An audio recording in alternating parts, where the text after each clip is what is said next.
एक बड़ी अजीब सी स्थिति में है। प्रदेश के मुख्यमंत्री शिवराज सिंह चौहान जी रीवा आते हैं,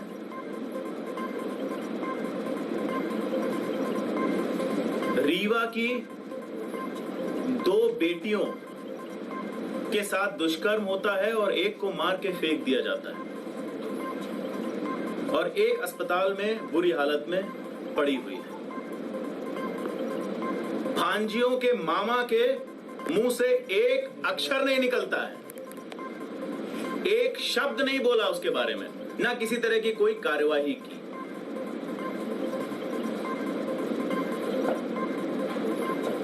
स्वास्थ्य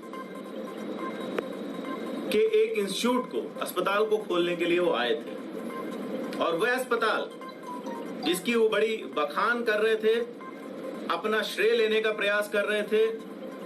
आप सबको मालूम है कि यूपीए 2 गुलाम नबी आजाद जी के मंत्रालय के समय पर आया था और उन्होंने वो पारित किया था।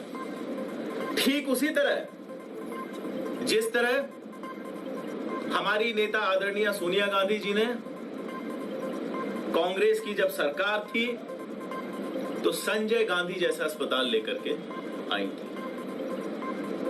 श्रेय लेने के लिए शिवराज सिंह चौहान जी आ गए, जो कि यूपीए सरकार का था। विंध्य के विकास की बात की, इस बार तो रीवा के विकास की बात भी नहीं की, विंध्य के विकास की बात शिवराज सिंह चौहान जी ने की। और यह विकास शिवराज सिंह चौहान जी को तभी याद आता है जब वोट का समय आता है। रीवा का नाम इसलिए विंध्य लिया क्योंकि चुनाव है अनूपपुर में, तो बोले हम विंध्य का विकास यहां से करेंगे। सुपर स्पेशलिटी का जो हाल है, जिस तरह का घोटाला उसमें हुआ है, वो आप सबको मालूम है। कोरोना में जिस तरह का घोटाला हुआ है, करोड़ों का जांच बैठ, स्वयं इस प्रशासन ने जांच बैठाई है, ये भी हम सबको मालूम है।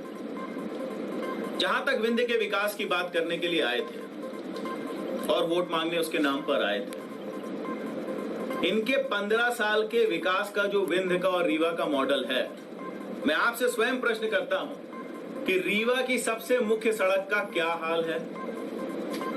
जाने लायक नहीं है, धूल से भरे हुए हैं, सारी सड़क टूटी हुई है, 200 करोड़ रुपए उसमें लग चुका है 15 साल में। लेकिन जो कहते हो, इतना ही नहीं, ये तो एक सड़क है जो सबको दिखती है। आप 45 वार्डों में रीवा शहर के जाइए, मोहल्लों में जाइए, कहीं भी आपको एक ढंग की रोड नहीं मिलेगी। टेंडर सबके हैं, पैसे सबके पारित हुए हैं, लेकिन काम नहीं हो रहा है। उसका कारण मैं आपको बताता हूं क्या है। उसका कारण यह है कि रीवा जिले में जितने भी प्रमुख ठेके होते हैं, वो या तो भारतीय जनता पार्टी के नेता लेते हैं या उनके चेले लेते हैं और वो उनको दुधारू गाय के रूप में चूसते हैं। विकास की बात करते हैं, रोजगार की बात करते हैं। शिवराज सिंह चौहान जी और उनके मालिक आदरणीय मोदी जी, दोनों ने यह बोला कि एशिया का सबसे बड़ा सोलर प्लांट रीवा को दे दिया। ना उस रीवा को उसकी बिजली मिली और ना रीवा या विंध्य के किसी एक युवक को उसमें नौकरी मिली। यह है इनका विकास मॉडल। मैं आपसे यह आज बोलना चाहता हूं कि भारतीय जनता पार्टी विकास करती नहीं है, विकास को रोकने का प्रयास करती है। और इसमें मैं आज एक उदाहरण दूंगा आपके सामने। आज मैं एक उदाहरण आपके सामने पेश करना चाहता हूं कि कैसे भारतीय जनता पार्टी और यहां के स्थानीय नेता अपने स्वार्थों के लिए, अपने ठेकेदारों को पैसा पहुंचाने के लिए, अपने मित्रों को पैसा पहुंचाने के लिए रीवा के विकास को रोकते हैं। आप सबको मालूम है, जब पंडित सुंदरलाल तिवारी मेरे पिता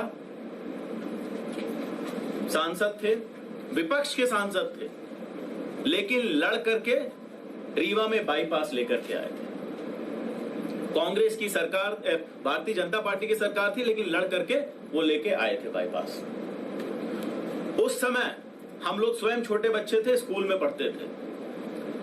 2 1999-2000 की मांग रीवा की यह थी कि बाईपास बने, क्योंकि ट्रकों से आप सबको याद होगा बच्चे कुचले जाते थे। पीके स्कूल था, ज्योति स्कूल थे, बहुत सारे स्कूल उस रास्ते में थे और शहर था, तो लोग कुचले जाते थे। इस कारण से बाईपास की आवश्यकता थी और बाईपास कांग्रेस के सांसद मेरे पिता लेकर के आए थे। जब तक कागजी कार्यवाही होती, बाईपास पारित होता, भारतीय जनता पार्टी की सरकार प्रदेश में आ गई। आ गया बाईपास, उसको बनाने की एजेंसी भारतीय जनता पार्टी की सरकार और शिवराज सिंह चौहान जी की सरकार थी। काम चालू हुआ। कुछ आंकड़े में आप